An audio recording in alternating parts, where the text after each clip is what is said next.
Welcome to Tenor Tech, where I solve the problems you didn't even know you had. You start by powering off the Marshall Major Roman 4 and unplugging cables, safety first. Once done, rest the ear cup in your hand and find the seam where the pad meets the shell. You should pull gently and evenly around the circumference to avoid tearing the foam or fabric. Use slow, steady pressure rather than a single yank. If the pad resists, pause and rotate your fingers to unhook the retention lip.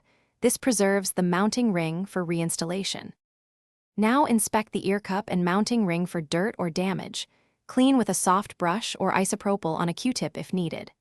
Once clean, align the replacement pad so its retention lip matches the grooves on the ear cup. Start at one point and work around. You press the lip into the groove in segments, feeling each click.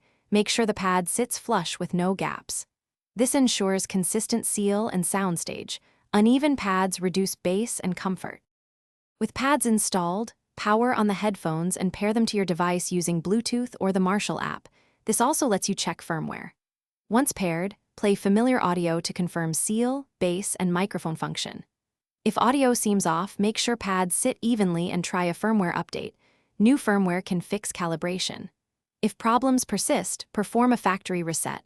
Hold the power and pairing controls as instructed, then repair. That reset resolves most stubborn connection or sound issues. Thanks for watching. Subscribe to keep your life in tune.